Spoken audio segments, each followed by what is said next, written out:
sa Barangay Maharlika kung saan ang mga tao ay kilala sa kanilang kasipagan at mabuting kalooban, ay may isang batang lalaki na nagngangalang Kiko. Si Kiko ay masayahin at palaging handang tumulong sa kanyang mga kapitbahay. Ngunit higit sa lahat, siya ay mahilig sa mga halaman lalo na sa puno ng saging. Sabi ni tatay, pwede na raw kaming magani ng saging ngayong araw. Masarap na merienda ito mamaya. Si Kiko ay may alagang puno ng saging na tinatawag niyang siwa.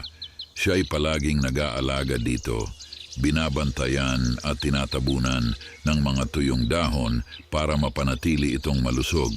Siwa, sanay laging malusog at mabunga ka. Ikaw ang paborito kong puno. Isang gabi, habang nagdidilig ng mga halaman, napansin ni Kiko ang isang kakaibang liwanag mula sa puso ng kanyang alagang puno ng saging. Ano kaya itong liwanag na ito? Parang may kung anong mahika dito. Sa kanyang pagtataka, lumapit si Kiko at hinipo ang puso ng saging. Bigla itong bumukas at isang maliit na diwata ang lumabas mula rito. Lumilipad-lipad at may tangan-tangan na maliit na sulo.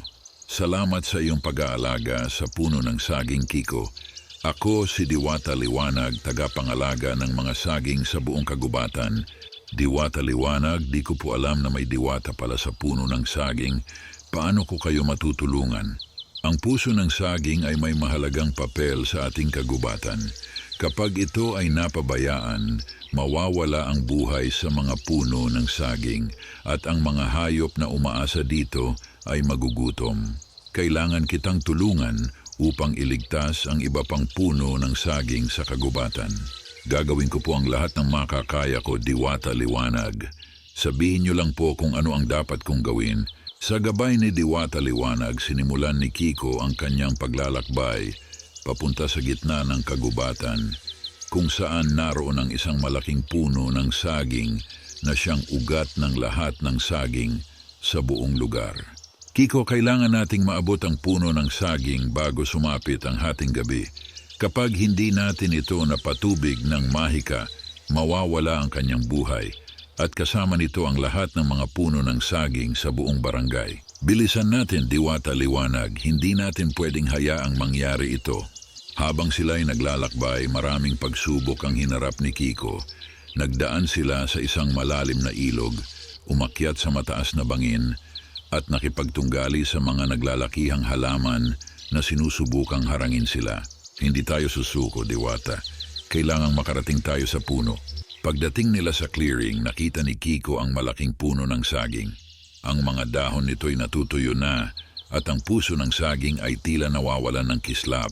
Diwata Liwanag, ang puno, kailangan nating kumilos agad. Kiko, hawakan mo ang puso ng saging at ibuhos mo ang iyong pagmamahal at pag-aalaga rito. Ipagdasal mo ang kaligtasan ng buong kagubatan. Mahal kong puno, sana'y bumalik ang iyong lakas at magpatuloy kang magbigay ng buhay sa aming lahat. Nais ko pong makita ang mga saging na namumunga muli. Habang si Kiko'y nagdarasal, biglang lumiwanag ang buong kagubatan. Ang puso ng saging ay nagningning at ang puno'y unti-unting bumalik ang sigla. Ang mga dahon ay muling naging berde at ang bunga ay nagmistulang puno ng mga bituin. Tagumpay tayo, Kiko. Ang puno ng saging ay buhay na muli at kasama nito ang buong kagubatan ay muling magsasaya. Salamat po, Diwata Liwanag. Hindi ko po ito magagawa ng mag-isa.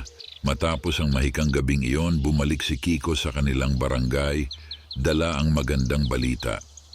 Ang lahat ng puno ng saging sa buong lugar ay namumunga ng sagana at ang mga tao ay hindi na magugutom. Salamat, Kiko. Hindi ko alam kung paano mo nagawa pero ang mga saging natin ay mas masarap pa kaysa dati. Napakabait mong bata, Kiko. Isa kang tunay na bayani ng ating barangay. Hindi po ako mag-isa, nandyan po si Diwata Liwanag na tumulong sa akin. Pero ang mahalaga po ay sama-sama nating alagaan ang ating kalikasan. Simula noon, ang Barangay Maharlika ay naging mas mapagmasid at mas maalaga sa kanilang kalikasan. Tinuruan ni Kiko ang mga bata sa barangay kung paano alagaan ang mga halaman at puno at ang mga tao ay nagsama-sama upang mapanatiling buhay ang kanilang kagubatan.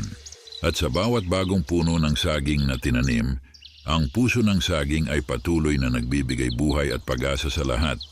Thank you for watching. Please like, follow, and subscribe for more stories.